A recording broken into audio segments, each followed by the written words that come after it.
Messi and Co. Breaking Major League en la ciudad del sol. Here in Miami, we know who's el campeón. Leo my team, Suárez on the field, always wearing they team. Con Busquets ya son win, the trio of every singing muchachos. Las familias se escuchan los barrios. Esta camiseta pinky la llevan todos los guachos. Los rookies quedan sin comentarios. Messi ambetea, tiki-taki gol. El estadio Chase bañado en gloria y sudor. Aquí se ama y se respeta el balón. Florida es tu casa, acostúmbrate al calor. Estate listo pa' Messi and Co. Estate listo pa' Messi and Co.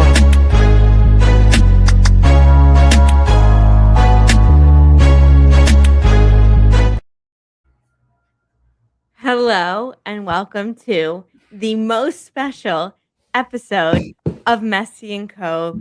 Live. I'm Ashley here as always with my co-host Gian, and there's only one word I can say, okay? One word to summarize everything. Campeones. Inter Miami are champions of MLS. They won Messi MVP, Golden Boot. Inter Miami win the championship. So much to discuss.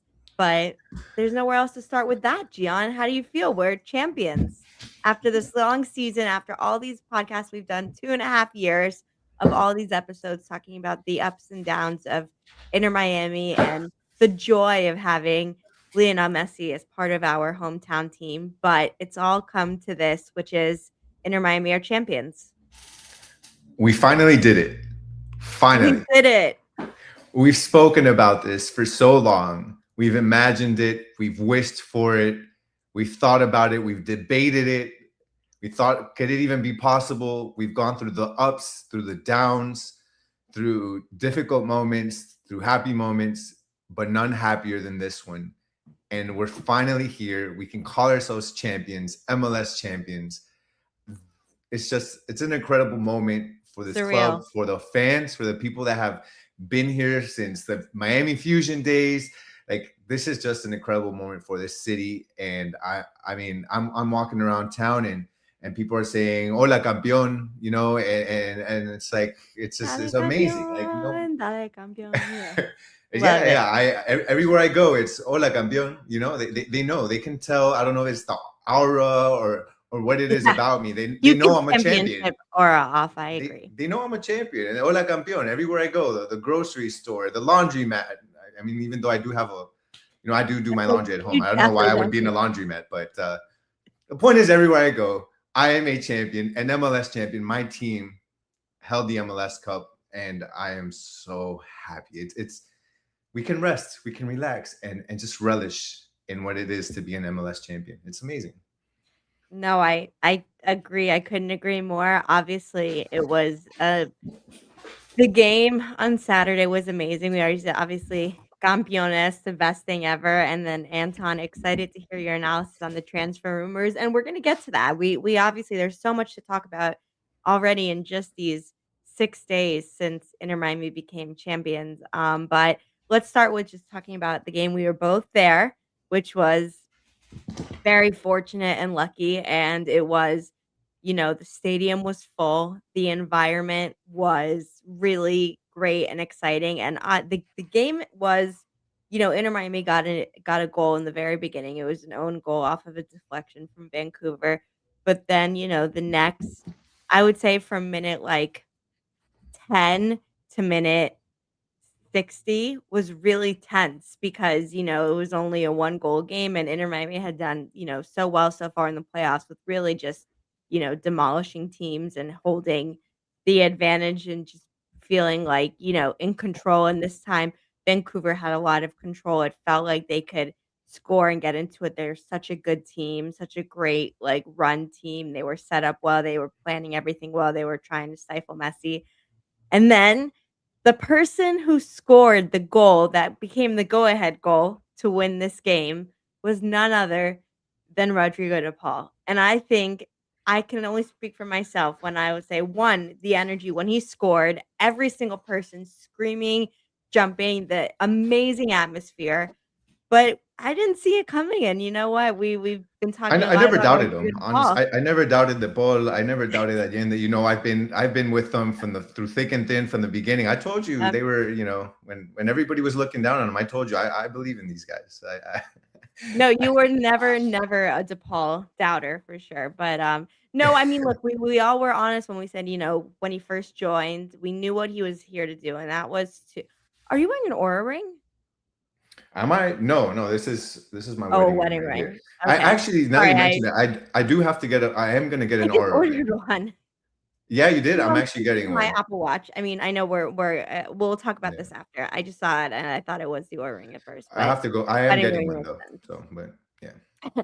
But anyway, yeah, so with Rodrigo de Paul, he obviously came, it was on a loan, and we're gonna talk about that now. Obviously, now it's a permanent deal, but, we knew it was gonna be for a DP spot. We knew it was 17 million, and the expectation was that he's a world champion. He plays for one of the best clubs in, uh, in Spain and in Europe, play obviously Argentina, uh, one of Messi's, quote, unquote, "bodyguards," and I'd say, like, uh, brother in battle, and at first, it took him a little time to adjust. We were thinking, "Oh, maybe we're not seeing, like, the speed and the intensity and the whatever that we expected from Rodrigo de Paul," but I will say it, and we've been saying it since the first round of the playoffs, which is that he grew into his role, and we were starting to see more and more of him on the pitch and in the game, and it all came ahead to this because he scored that goal, and he was one of the reasons that Inter Miami became champions, and so he deserves his credit because he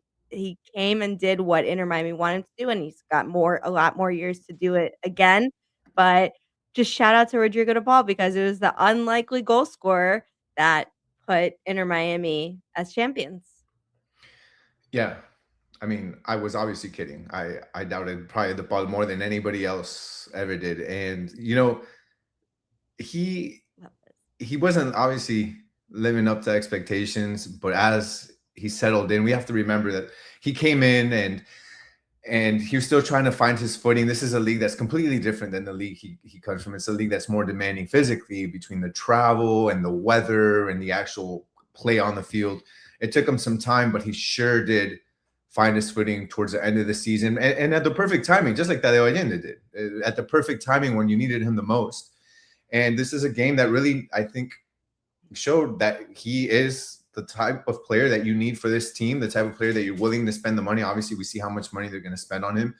And look, when just going back to the game itself and just some quick impressions, like this wasn't an easy game. It wasn't a game that you felt comfortable from the beginning that Inter Miami was going to win. It was the type of game that you expect from two top teams. This is the type of game you expect in an MLS final. And it's the type of game that had you on the edge of your seat for most of the game. I think that I was so stressed. Inter Miami, it comes out and takes the lead 1-0, but then for a long while, really Vancouver took the reins of the game and they were the protagonists and they were getting a lot of dangerous chances.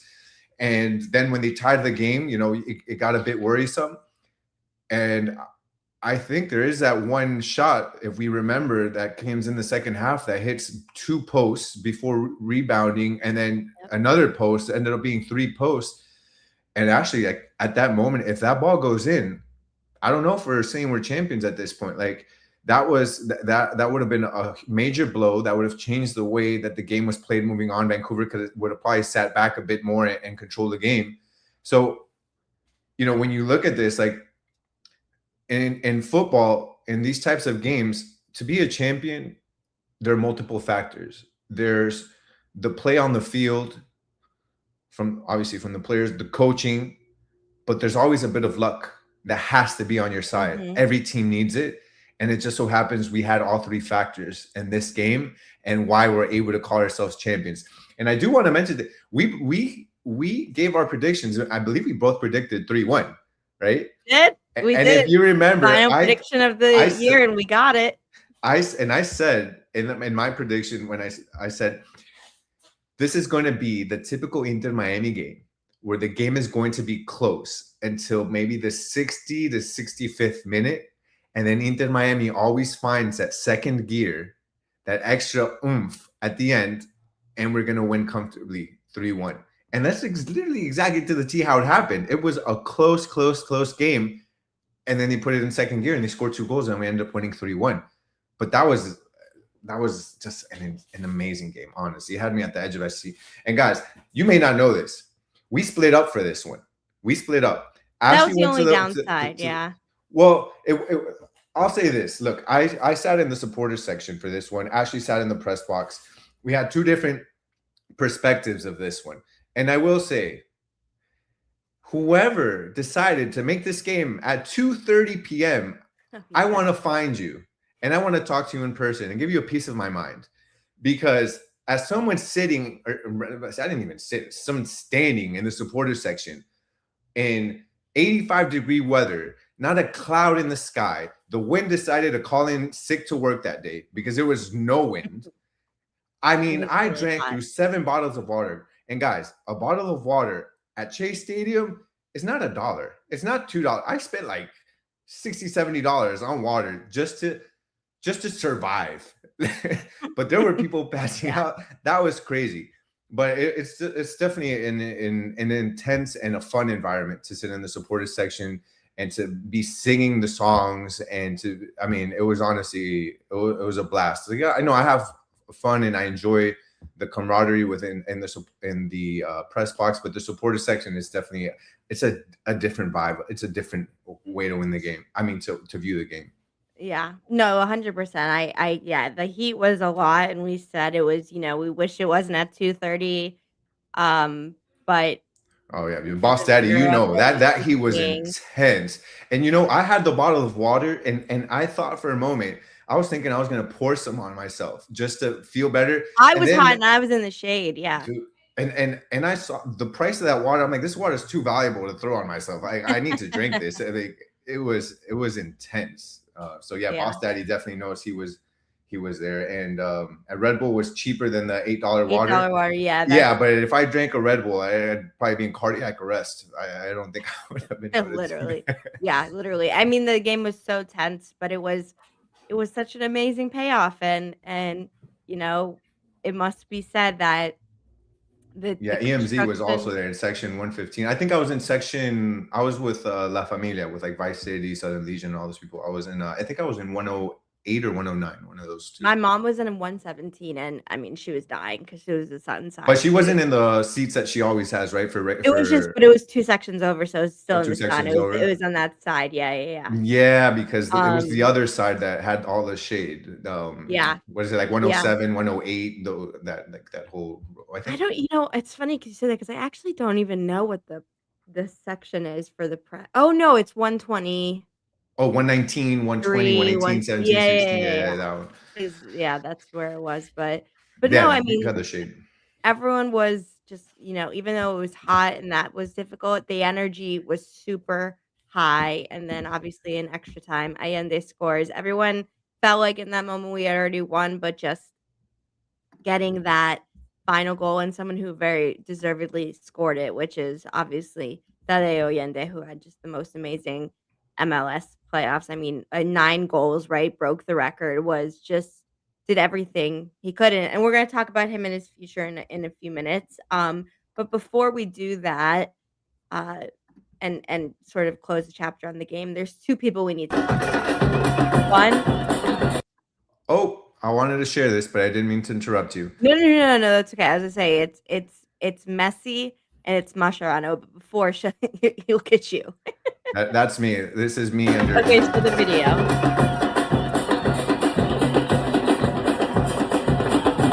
Yeah, hot, but when they scored, it must have been sick.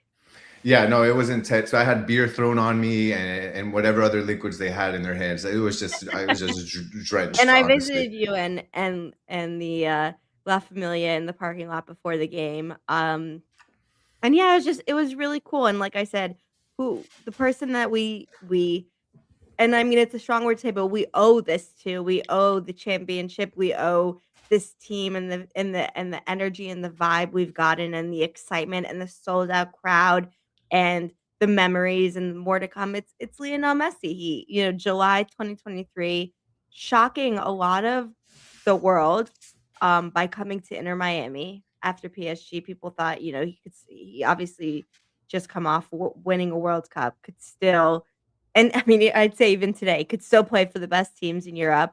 Could have played in Argentina, could have played in Saudi Arabia, a lot of places, but he came to Inter Miami and they had this vision, Jorge Mas, the Mas brothers, David Beckham, of creating this championship team. And we've seen a few iterations of it, but like we said, going from the 2023 season of being last in the league, the worst team in the league, worst points, 15th in the East, to being MLS champions in 2 seasons. I mean, it's pretty remarkable, right, to do that in 2 years, and Messi has been obviously the catalyst of it, and it's the name of our show, and it deserves, the credit and the thanks of getting us to hopefully the first of many, or I'd say second because obviously the League's Cup, but, amazing memory.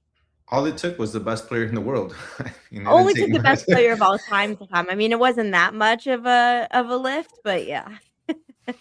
No, no, yeah. I mean, obviously, the difference maker here. Not only the difference maker what he does on the field, but obviously the talent he's able to attract. I mean, Yeah. it's not just Messi. It's you have guys, some of the best to ever play the game. Busquets, Jordi, um, Suarez, even though he was on his last leg, and Rodrigo de Paul. Not saying he's one of the best, but obviously a high caliber player. These are guys that are only on the pitch because Messi's here. Same thing, like, and these are the things that attract guys like Silvetti to come over here instead of staying somewhere, or rather going Argentina or to play in Brazil or play in Mexico. You think of Tadeo Allende, who's, now has offers to go to River Plate, but he came over here to play because Messi was here, and he may end up staying because Messi is here. And just other guys that are willing to bring their careers over here to Inter Miami because of a player of Messi's caliber. Yeah, agreed. And as Ash said, historic champions with all these records we broke. Mueller, I mean, the person we played against for sure. Thomas Mueller came, and also, by the way, he scared me the whole game because you see him and the aura he has and the way he plays. He feels like a champion. He feels like he's part of a scary team, which is Bayern Munich, and so credit to him and credit to the Vancouver team because they really did amazing. Before one last thing I want to talk about, which is Mascherano. But in terms of popularity and view, I think it's important to say 4.6 million viewers um worldwide or on the Apple TV linear stream. I would say millions of views on Twitter from different clips that came out and X, of celebration of the interviews of the goal scoring millions. So, and then in terms of actual attendance, we had, you know, almost 25,000 in both stadiums, capacity filled in Vancouver. They were watching, and then in Miami, so 50,000 people there. I think it does go to show that like it's made a huge leap, MLS. It's made a huge leap in just the excitement surrounding it. Next year, we obviously have Sonny, who I'm very excited about, even though he's on my rival team. And just a lot of players who have come in and brought the excitement and the showmanship, and we got a great final out of it. And so it's really important and really, really great. And it was coached by Javier Mascherano. So let's talk about that because we've said multiple times this season. We said it after the Champions League. We said it after Leagues Cup. All of these things, is Mascherano the answer? And if he doesn't win the MLS Cup, is he fired? Is it a bad season? Is it this, that, and the other? And he just went ahead and won. And I think we've said it, but obviously the Luis Suarez incident in Nashville, which sparked the change in the lineup, and then Mascherano having the, I would say, wherewithal to keep it, not to put Suarez immediately back into the starting lineup, keep the winning form. And in the end, he coached this team to an MLS championship. So I think we're going to see him again next year, but he deserves credit because it's a tough season. He had ups and downs. He has a very difficult job. And yeah, so he gets a win in this book, right? Yeah, especially just going back to what Ash said, 101 goals over the entire season. MLS record. I, that Amazing. I mean that's incredible. And 58 games in one season is, I mean, Yeah, a lot of competition, that takes a lot of a games. toll. Yeah. So Mascherano, leading up until this moment, I was convinced he had to go. To me, having dropped Champions Cup, having dropped Leagues Cup, having you know not gotten a supporter shield, having not gotten far enough in my perspective. I mean, I know that it's, again, the Club World Cup. The expectations weren't that high, but it just, when you put everything together, I thought it was a failure of a season going into the playoffs. I mean, I thought, honestly, it was a completely failed season from a sporting perspective. And you posed the question earlier on, what if he makes the final? And I said, I don't care. I don't care. He can make the final. I don't care. It's a failure of a season if he doesn't win it. And I said the one thing that could save this season and save Mascherano's career here at Inter Miami was winning the championship. And he did that. You have to give praise. You have to give kudos when it is deserved and well earned. And in this case, Mascherano deserves all the praise in the world, because despite missing out on different things he was expected to do well in, he still kept going at it. He figured this team out at the best time. Given it did take Nashville snitching on us, I said it before, for Suarez to get suspended and Mascherano to realize this team operates better with Silvetti on that left wing and Allende on the right, swinging in behind Messi. Okay, all right, there's the caveat to it. But at the end of the day, I think that once he realized that, it did take some huevos for him to continue with that, knowing that he had Suarez back and available to start him. Why? Because Suarez, again, a guy that has so much experience, a guy that you paid good money for, a guy that has, as we know, a tough character, somebody that's probably not the easiest to manage. I can't even imagine what that conversation looked like when Mascherano had to tell Suarez, you're going to sit down. And now in the playoffs, I don't think that was an easy conversation. So kudos for him to actually have done that and be able to move forward, because at the end of the day, it was a risk. Because Ash, if at the end of the day we don't win, people were, even the people that were criticizing Suarez would have said, what a stupid decision to put a guy of Suarez's caliber on the pitch. That was a huge risk for Mascherano to make. And the fact that he did that and he got the result for it, I think is incredible. So I give him all the praise and all the kudos. He deserves it. Well earned, and he earned a spot to coach this team again in 2026. And he set the team up to be, if he can bring back some of these important guys. Obviously, we know some of those things are out of his hands with, obviously, Busquets and Alba. But if he can bring some of these guys back, like a Tadeo Allende, like a Telasco Segovia, I mean, the sky's the limit next season. We're not just winning MLS Cup. We can win multiple trophies next season. So, I mean, Mascherano, well-deserved, and I expect him, like I think everybody else does, to be back next season. No, 100%. I mean, look, and this says it here, which is why I kept the comment. Cello, Lujan, Ustari, Suarez, all played and benched through the season and, kept them there and put his best 11 out when it mattered the most. And it worked. I mean, Mascherano's going down in Miami history. Agreed. And I don't even think the history's over yet. The way this team played in the playoffs, like, next level, they were absolutely amazing and deserve a credit, from the coaching to the roster construction to the players actually playing. I mean, again, we've talked about it a lot throughout the season, ups and downs, like we said, but in the end, they got this mission done.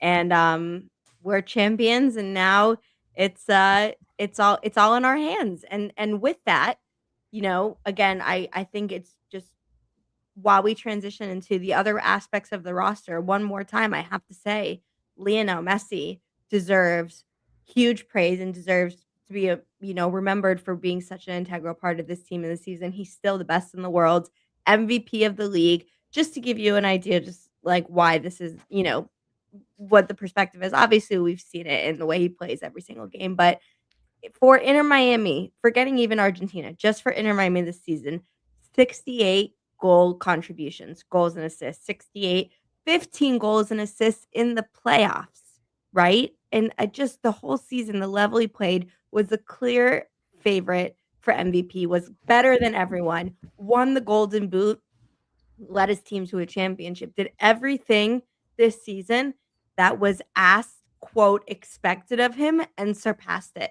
And so just, he's the GOAT. He deserves it. He's the GOAT. He's the best. And I'm just, again, I'm happy he's on his team, on our team. He's MLS MVP. He's El Mejor, La Cabra, all the things that we want out of him. So shout out to Messi. And shout out to him speaking English, by the way, which I always love to see. You talking about the ref cam? The ref cam, it doesn't happen was very hilarious. often, but we got a little bit of it. It's actually crazy though, because they only showed the main one was him saying no foul, but the truth was, like, in the end when he was saying it's been like 7 minutes, like and then even in the beginning with talking, like he speaks English. I think it's great that he doesn't compromise himself and his culture and who he is, because he's like, this is who I am and I'm proud of it. And I get it, but it's always nice when you see a little messy English come out for me. So yeah, but just quickly on the Masche, yeah, we wanted him out, but he managed to win the MLS Cup. True, unlike Tata, first round. I mean, it was, it makes a difference. You win if you're a winner or a loser. It shows in this, when people look at this team and look at who it is. And he got great experience from it. So it was really amazing. And we do have young, talented players. I see comments about Santi Morales. True enough. We have Baltasar. Well, it worries you. I mean, yeah, the injury was good, but he was crucial in this game and brings, Messi brings out the best of him. I totally agree with that. The young players follow his lead. And with that, we can talk about, the roster decisions of 2025, starting with two players who we know will not be on this Inter Miami team, and they deserve their credit because their last game was pretty special, and that's Jordi Alba and Sergio Busquets, who end their amazing careers as two of the best to ever play their positions with a championship. And you saw what it meant for both of them, dropping to their knees, realizing they won the championship and get to finish on this high. And they just, before we talk about who's coming or who's leaving, we know what's happening with those two, and they deserve the ultimate flowers and respect for being so great for this Inter Miami team, obviously in the twilight and the end of their careers. Those two guys could have kept playing at least another 2 seasons. Breaks my heart, I mean, honestly. Could play for 2 more seasons. Dude, it's not like you saw them play and you're like, okay, I get it. I understand why, why they're retiring. Oh yeah, they were on their last leg. Like, no, these guys were playing insanely well. I mean, Jordi Alba probably ran more than any of the other players on the team. Sergio Busquets logged, I don't know if he's still number 1 or number 2. He's certainly top 3 in minutes played this season. Yeah. I mean, he was one of the most, if not the most durable player on this roster. I mean, sometimes that's how it is. And it's just age. And I think sometimes personal goals change, things change. We know that Sergio Busquets said plenty of times that he wants to coach next up, and he said that he's going to take a break. He's going to relax. He's not going to think about that now, and then he'll pursue a coaching career. So we'll see where he ends up. I wouldn't be surprised if he ends up in La Masia with Barcelona. But I think family things change sometimes, and at that age, you've played at such a high level, and what a better time to leave being an MLS champion.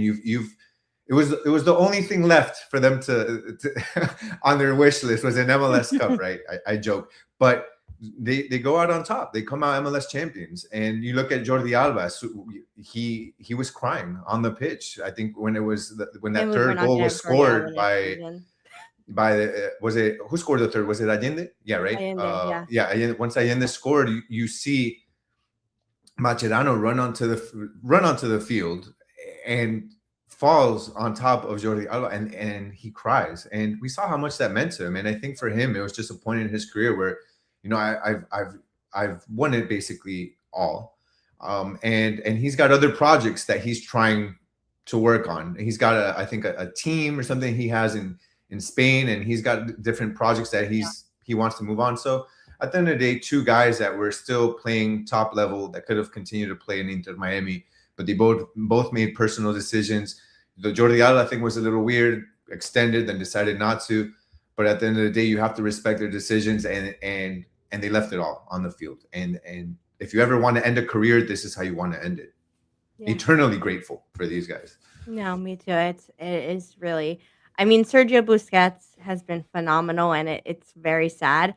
Alba was just shocking because, to your point, you said he got the contract extension. He's a little younger, and he's just still the play at such a high level. It is going to be very hard next season without them, but very, very important and incredible for this team. And yeah, we wish them It's going to be nothing tough to but replace them. I the mean, best you can't possible. replace Jordi. I mean, right Yeah, now, I was gonna say, obviously, the plan with Sergio Busquets is you have DePaul, you have Yannick Bright, you have obviously Baltasar Rodriguez, you have Messi, you have all these players, and again, Busquets is gonna go down as one of, if not the best to ever play his position. So it's not like it's just, oh, a regular guy retiring.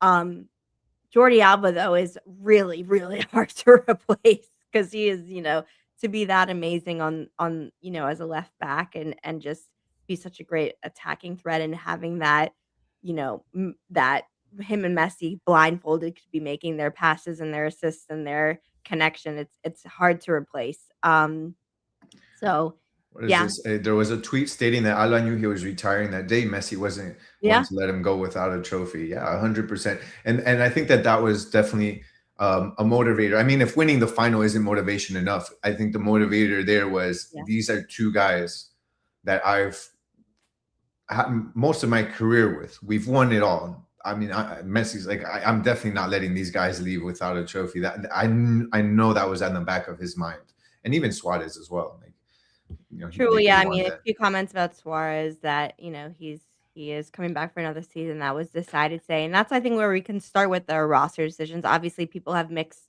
views of him, if they wanted him to stay, wanted him to go. I think we have mixed views on him as well because for Suarez, we see the best and we see the not so best when it comes to Luis Suarez. But there's no denying, obviously, the pedigree and one of the best to play in his positions, prolific goal scorer, and really close friend to Messi, and someone who I guess has is we'll see it in the next season, but maybe has accepted his role of coming off the bench or being a supplementary piece to this team to you know still finish out his career. Not quite done yet. There was reports he may be going to Brazil, he may be going elsewhere, but it's looking like he's going to be staying here and playing for another year with Inter Miami. And so I guess my first thing is, well, what is your initial thoughts and reaction to that? Is it a good or bad? Let's start with that. Really easy. Is it good or bad? So, is it good or bad? I think it's good to have him on the team. I know he's not going to start. I mean, if he would have told me that he re-signed and he's going to start, I think that's bad. I think to have a guy of his caliber with his experience on a team that's still got some young guys, especially some young attackers. Okay, Tadeo Allende is 26, Helvetia I think is 19. Yeah. But those are guys that can still learn from Suarez. And Suarez is still a guy that is very much capable. I saw some tweet from somebody that said that this season was from Suarez was tragic. And I responded, I'm like, there's nothing tragic about 10 assists and 10 goals in 20 goal contributions in one season. How is that tragic? That's not tragic. That's a damn excellent season by any count. Like, and okay, in 2024, he had 29. He had 20 goals and 9 assists. This time he had 10 less goals, but he had 1 more assist. We have to remember all these goals Inter Miami have scored, though, so it's important to show that. Of course, he was an integral part of this team. He was an integral part of this team till the very end. Yeah, Mascherano switched the way in which Suarez played. You have Tata Martino that used him more as a center forward, running into space, having more of a chance to have the ball in positions to score. Hence why in 2024 he scored 20 goals. Then Mascherano comes in and completely switches his role and has him more as a player that's facilitating more and helping Messi more than anything. He's a guy that was, you'd play off of and he'd make incredible passes, but he wasn't an offensive a reference point like he was under Tata Martino. And even like that, he had 10 goals and 10 assists, 20 goal contributions. And that is a damn good season. And I think that, yes, this team at the end of the day needed a different play style that Suarez was not suited for. You can't have two guys at the end of the day. You cannot have two guys that don't run, Messi and Suarez. Why? Because we For the saw whole how game, at Inter, least. Yeah. yeah, and you saw how Inter Miami, when they'd lose the ball in transition, they struggled a lot because they didn't have guys that would run back. You had Messi and Suarez struggling behind. So what happens? Now Suarez out. You have Silvetti and Tadeo Allende that can run in behind Messi. But when things hit the fan, I'm not going to say that actual word, but now you have two guys that are fast and can run back and help, and that completely changed. But at the end of the day, Suarez is still lived up to what he needed to do. He did exactly what Mascherano asked him to do, and if he can be on the bench and to be there for a supporting role and not take up a DP spot, have a good team-friendly salary, I think it's perfect for the team. Why would you not want a guy like that with his confidence? I know some people are going to say his attitude, but at the end of the It's day, interesting because I think he's still the popularity of him is still immense because and the part of the game that he's helped with because I was even thinking about it during the New York City game when he came on in I think maybe the 70th or 80th minute when he was going from the warm up area to the bench and I even remember saying it to you, the whole stadium broke out into cheers and that surprised me because we watch every single Inter Miami game we've been to a lot and we've had our ups and downs with Suarez, but the truth of the matter is he's still wildly popular, wildly important. He's obviously such an important part of Messi's story, of the story of, Uruguay in the last few years, for Barcelona, for Liverpool, for Atletico Madrid, and now for Inter Miami, even if he has a supplementary role, if for most games if he comes on in the 70th, 75th, 80th minute, he could still contribute to goals. He still scares defenses and he's still really close and a mentor to a lot of players, really close with Messi, and that's important. Doesn't have a DP spot, brings something that is really important to Inter Miami. And I mean, we in order to get the construction of the rest of the team and get us in these places, opening the new stadium, you still need to have people who are popular, who bring in ticket sales, who bring in jersey sales, who bring in excitement. And Messi does that, but it helps to have some of those friends do it too. And so Suarez still an important part of this team's history and this team's picture, and we'll see in another season what that looks like. What is better, best Neymar or Suarez? Well, I only can know the experience of having Suarez on my team. I love Neymar. I have loved Neymar for a very long time. Obviously, we're not going to go into it because it's not going to come to Inter Miami, Neymar but is not coming to Inter he's not Miami. coming to Inter Miami, but I thought he was such a gorgeous player, like, the way he scored when he was in his prime and at PSG and then, with Brazil, etcetera. Just the games sometimes his Shame it high didn't was pan out. so beautiful to watch. A Yeah. shame about the injuries and obviously things that have happened, but maybe one day. We can, though, talk about another player. So let's transition because obviously I have a lot of things I wanted to go through and we gotta talk about the roster in general. We You got a said, crush on Neymar? "Oh god, well, it's no campana. It's no campana." I meant gorgeous like football or like the way he played was so gorgeous and well, he's not bad looking either. But anyway, that's another topic. No campana, but still. So we talked about players who are definitely leaving, which is obviously Busquets and Alba. Players who are definitely staying, Luis Suarez. Rodrigo de Paul is another one. So today, and I want you to kind of lead this because today, or yesterday rather, the roster decisions have come out, and one of them is that obviously Rodrigo de Paul's move from Atletico Madrid has become permanent. And guys, stop giving me, you know what? All these people giving me crap for this. I'll just say, what? I don't have eyes. I can't see what these great players do. Anyway, no hair, Caramando's like, well, you have Maxi Falcon. He's got great hair. Um, but anyway, so Rodrigo de Paul, the loan becomes permanent deal, which we knew was going to happen. $17 million buy option takes up one of the DP spots. But yeah, what do we think about that? I mean, it's something we knew what was going to happen. I'm happy about it because we saw how as long as he continues to form or something close to what we saw in the, postseason, similar to Suarez, he does something that's so important, even more important than what's the play on the field, and I mean this sincerely, and that's make Lionel Messi happy and comfortable, and people can say that's not important or whatever, and you can say whatever you want, but the truth is it makes a huge difference, and it makes him happy to be here, continue to be here. We have another 3 years of him and his contract. We'll see how that plays out. But Rodrigo Paul is another integral part of keeping this Inter Miami team story and legacy growing. Dude, yesterday was like a shit show all over Twitter I about thought you like, weren't gonna say that word. yeah, I know. I messed up.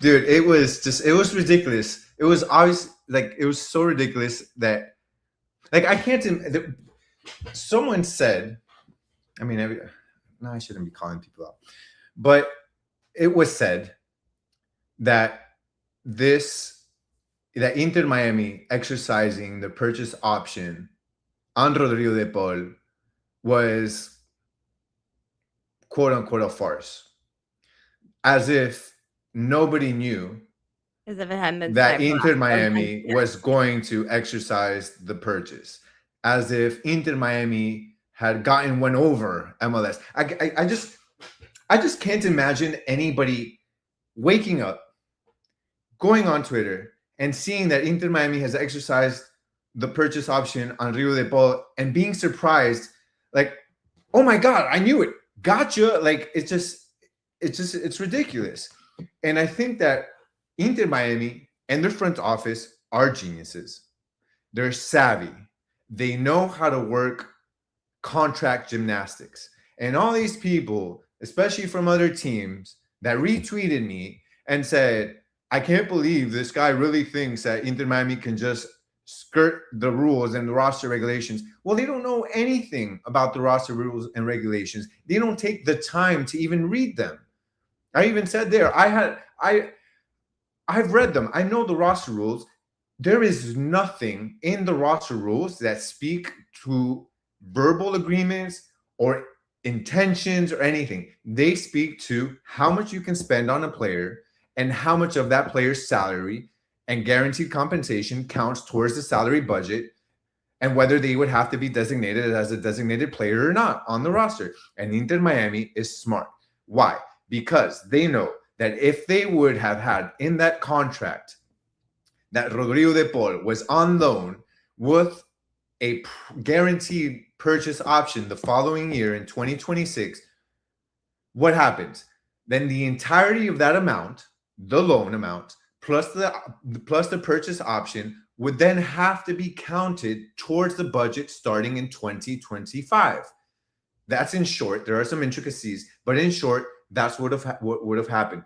Meaning that because he would have exceeded the threshold of DP, which is around $730,000 a year, when you would have averaged the 17 million buy clause plus whatever the loan plus is anything else, add-ons, he would have obviously had to be inserted into the roster as a designated player. They obviously did not have a designated player spot in that moment. So what does the front office do? They go, they talk to Atletico Madrid, and they say, hey, we're going to sign, we want Rodrigo de Paul, but we cannot have a contract that stipulates a guaranteed purchase option. So what are we going to do? I'm going to have it as a loan with an option to purchase. We're going to sign it. This is official.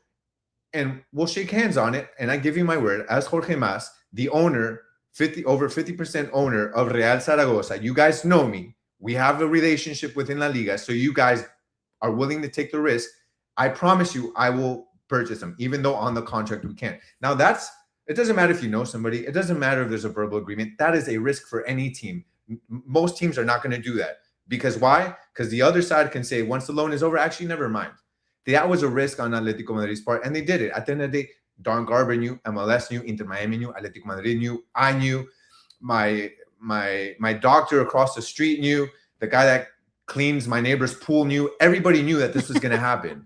So it's ridiculous that we have people that see this move and act like it was, gotcha, oh my goodness, I can't believe they actually did this. Bro, everybody knew. Everybody knew. Yeah. So at the end of the day, this is a non-issue. Nobody has any problems with this. And if your team has an owner that is willing to spend, that is willing to try to figure out a way to play gymnastics on a contract and fit these types of deals, which are legitimate and under the rules, then by all means, you better pray and hope your owner does it. But most of these teams, they don't have ambitious owners. They don't have owners that are willing to spend. They don't have owners that have relationships with La Liga and other teams that are willing to do this for them. And I think that's what happened. But it was in the rules. It was legitimate. It wasn't a surprise. This was the plan all along, and it fit within the rules. Nothing happened. So it's a non-issue. End of story. I mean, 100%. And look, I mean, for even just MLS, let's talk about like David Beckham, Zlatan Ibrahimovic, even now Son, these players coming, it's not just cut and dry that they came to MLS and just, there has to be ambitious, there has to be prices to be paid. And I mean, look at the Premier League, which is obviously something I watch a lot. Look at teams like, I mean, Man City, obviously people have, the things about the FA charges or whatever, but Liverpool, like Tottenham, Arsenal, all these teams had owners that have invested in their teams. Real Madrid invested in their teams. PSG invested in their teams. I mean, these are extreme examples, but it goes to show you in sports, if you have ambition and you want to grow, that's what you do. And look, Rodrigo de Paul is I mean, obviously this is a funny example, but he's no Messi in terms of the money and the things that they had to do, the hoops they jumped through to get him. It was understanding that,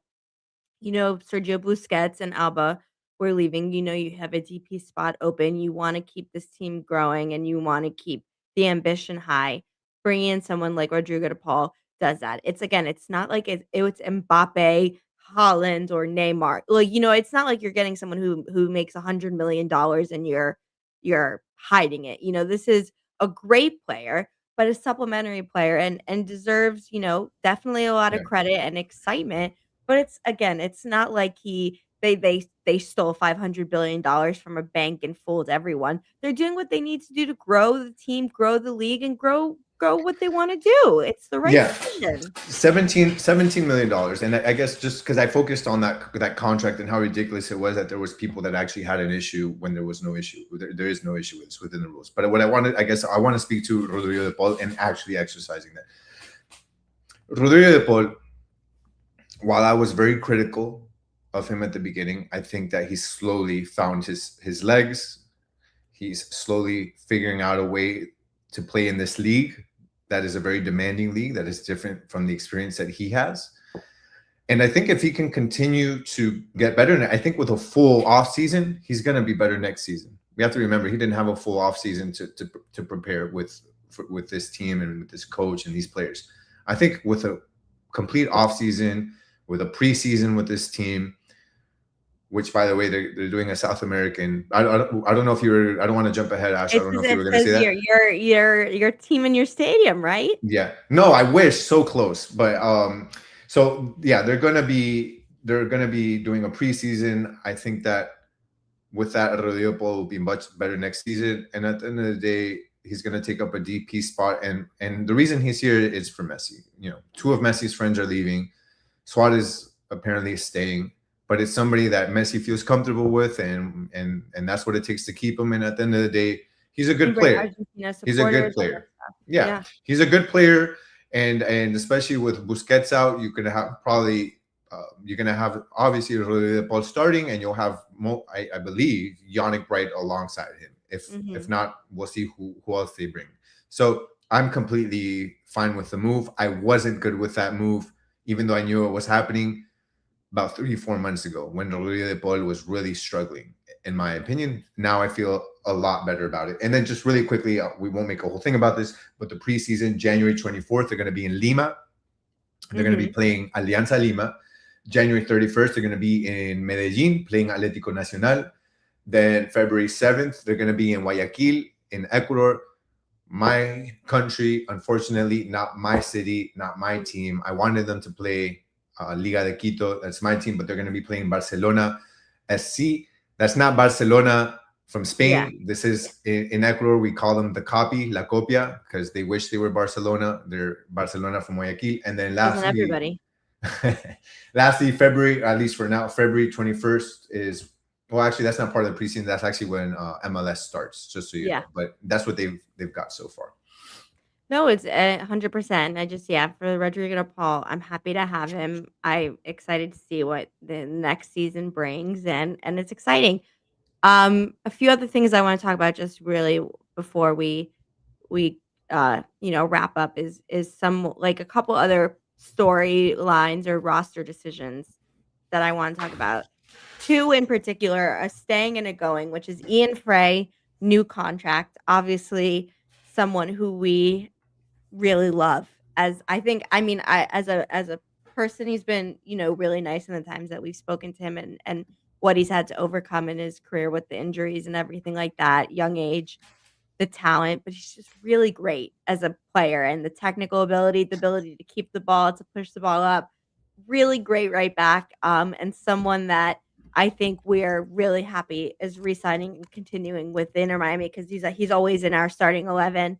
And this season, I feel like we finally got to see him at a long stretch, without having those harboring injuries, and so really exciting to see. And then a player who's not gonna be here in his position as well, Cello, loan is over, and so is as of right now going back to Argentina. We've had a lot of opinions on Cello, obviously. I'd say mostly not always the best, but he he played for our team. He was a good servant of the club. He was energetic. He did what he had to do. He had some good moments, and wish him all the best, right? Yeah, I mean, Jello, I criticized that move from the very beginning. I knew he was coming from Boca. He was a bench player on Boca. I didn't see, why they would bring him. Well, I mean, I understood they needed somebody at that position. I didn't understand why they. I feel like when you're a team that's looking to compete at the highest level, you need some of the best players. So to me, it really never made sense. He's going back to wherever Boca wants him to go back to. I don't know Mhm. where that is. He's probably not going to start there. You talk about Ian Frey.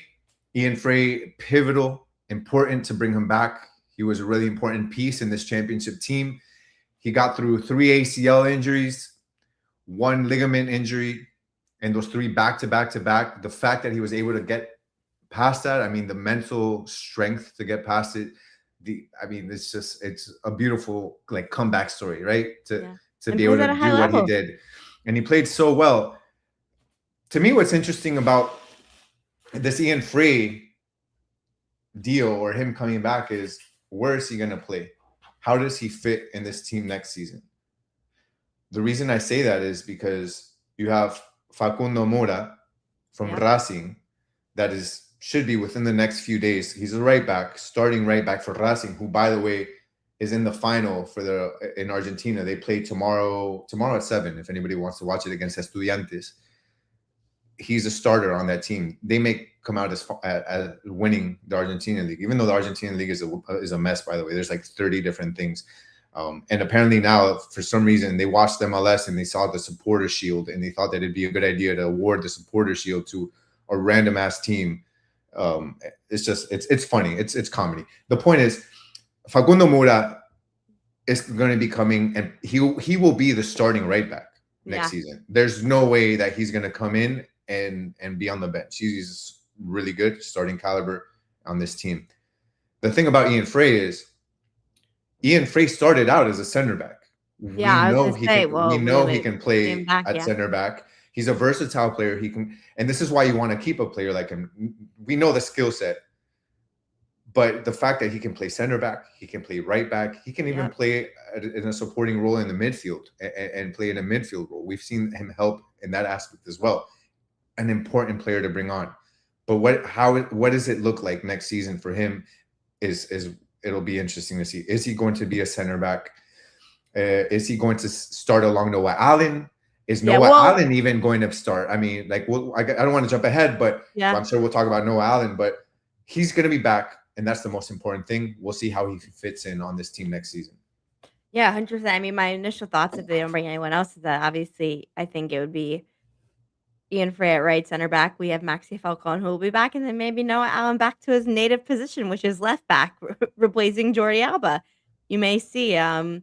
But that is something we definitely will wait and figure out as, the off season. If we see any other players who are coming, etcetera. Who's gonna replace Jordi Alba? I mean, in terms of like for like I said, it may be Noah Allen in terms of actual the personality, the level of play, the championship mentality, I think we'll have to wait and see. But someone and I think the last player that I want to talk about before we kind of wrap this up is Allende. Because what we really that's one of the biggest pieces that we are sort of waiting to figure out right now, right? We've talked about a lot of players, a lot of places on the pitch that we see changing or staying the same or new players coming in. And one of them that we're just not sure about right now is Tadeo Allende. And if his loan is, right now, uh, there's a lot of teams that want him, including Inter Miami, wanting to keep him. And it's just going to be about who gets it done. And I guess my question for you is do you think Inter Miami are going to be able to get it done? Or do you think if he leaves, if we'll be able to replace him? If Suarez is a replacement, what's the plan with Tadeo Allende? Someone who's been integral in this championship run. The Tadeo Allende conversation is interesting because we would not be having this conversation 4 months ago, 4 months ago, when he was in that, I believe it was a 10-game drought of not scoring through August through September, I believe it was.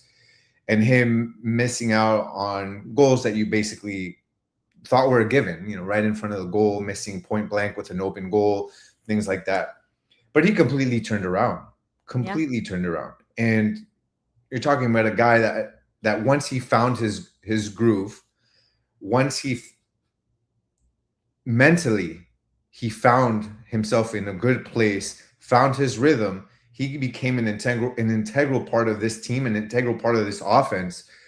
You're talking about a guy that just became like a scoring freak. Like, I mean, really, it was like you had Mbappe or you had Lewandowski or Haaland playing here. It was the numbers were that crazy. He broke the record for most goals in MLS playoff with 10 goals. Couldn't 10 miss goals and what was it? Was it four games or five? I can't remember now what the total. I think it was two national. I think it's five if I'm not mistaken. Five, but 10 goals in the playoffs, and his goal scoring streak started. I mean, not only in playoffs. I think it was like a month and a half going into the playoffs. How do you not at least think about signing a guy like that after the loan is up? Like, how do you have to. Now, it all depends on the price, and it depends on what Celta de Vigo is going to ask for Tadeo Allende. It also depends on what Tadeo Allende wants to do. Apparently, River Plate is also putting an offer on the table and wants to bring him on to play for River Plate. If you're familiar with South American soccer, if you're familiar with Argentine soccer, River Plate and Boca are the two top teams, or at least it's like the Real Madrid and Barcelona in Spain. Like, those are two teams that if you're a player, you want to play for. And it gives you the chance to compete in Copa Libertadores. It gives you the chance to compete in some big competitions. Also, it gives you a chance to jump to Europe, which is a big plus. Even though Inter Miami now also brings that, as we can see, with players like Diego Gomez, with Kremaski. All eyes are on Inter Miami too. So Tadeo Allende was at the Dick's Sporting Goods at Dayland Mall. I think it was yesterday, if I'm not mistaken. It's funny, they asked him at the signing, he was signing jerseys, if he wanted to play for River Plate. He's like, I can't answer that right now. He was unwilling to say anything. So it's really going to come down to what the asking price is and what Tadeo Allende wants to do. The asking price, why does it come down to that? Because Inter Miami, depending on how much money they have in general allocation money, they may be able to buy it down. If they don't have enough to buy it down, they can't use a DP spot. And that's the biggest thing. They're not going to use a designated player spot on Tadeo Allende. Right. So if the ask is too much, it's kind of out of Inter Miami's hands at that point. But if I am Inter Miami and I'm the front office, it's hard to let go of a guy like this. I think you bring him back if you can do that without using a designated player spot. It only makes sense.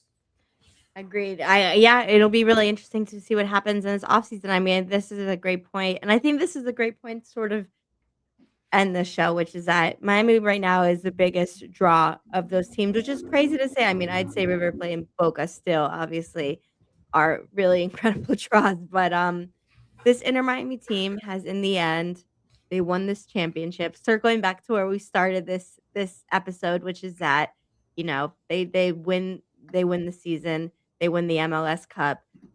We'll have Champions Cup next year, Leagues Cup, another season to defend the trophy.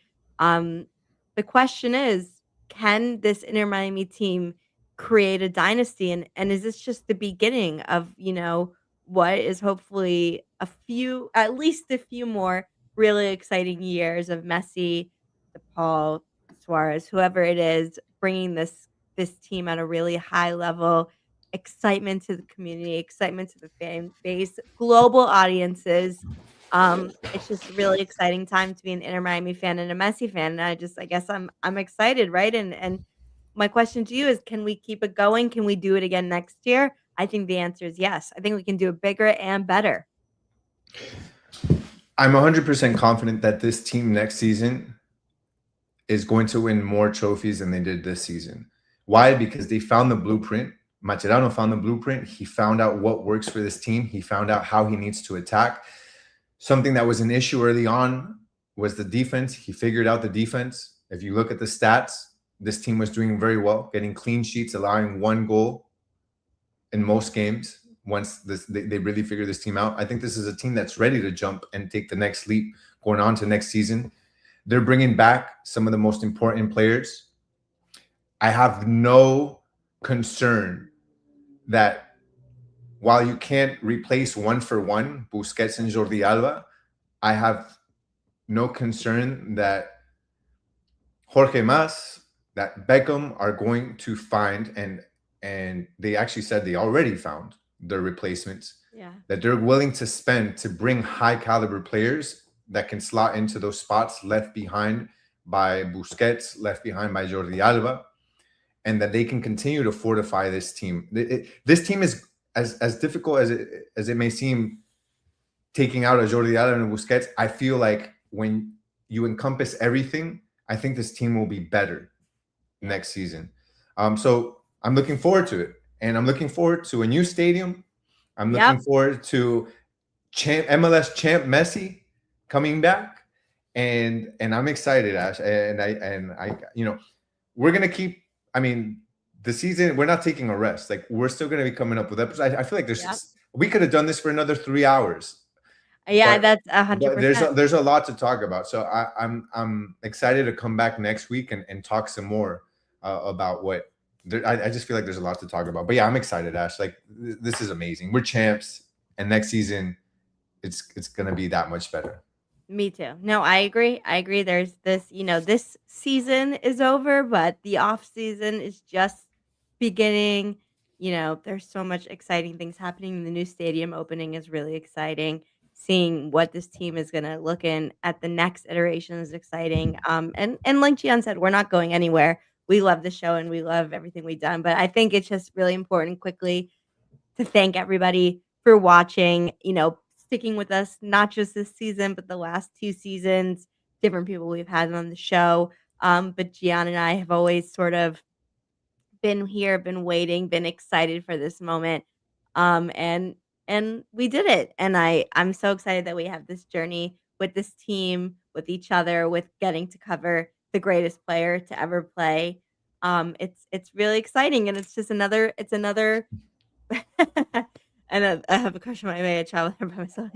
It's an exciting time. It's been an exciting time. It's been a roller coaster, but it's been, one word I can use to describe it: grateful. Grateful that we have this community, grateful that we had the show, that we have this team, that we have Messi, and that we're champions. And so I think that's the best thing we can do, right? The best thing that we can do. So if you guys can, make sure you hit hit the thumbs up button on the video. The more thumbs up we get, it says there's 137 of you guys here. So if you guys all hit this thumbs up everyone hit like the button, thumbs up. it's completely free. Hit the thumbs up right now. That's just going to make YouTube show it everywhere so more people get to watch it and enjoy. And also, I want you guys, if you can, in the comments, tell us what you want us to talk about next week. I would love to touch on the topics that you guys want to. Obviously, we have the things we want to talk about, but I think it's important to really focus on the things you guys want to as well. So if you have any questions, any topics you guys want, make sure you comment in the comments on the channel, and then we'll go ahead and we'll go over those next week. So, but yeah, I'm excited. I'm happy, and yeah, can't wait to see you guys next week. Love it. And so, with that being said, thank you for watching this episode and this season of Messi and Co. MLS champions, nothing better to say. A perfect way to transition into the next season and the exciting things that we have planned. But for this episode of Messi and Co., I'm Ashley. That is Gian. Somos campeones. And we will see you next time. Bye, guys.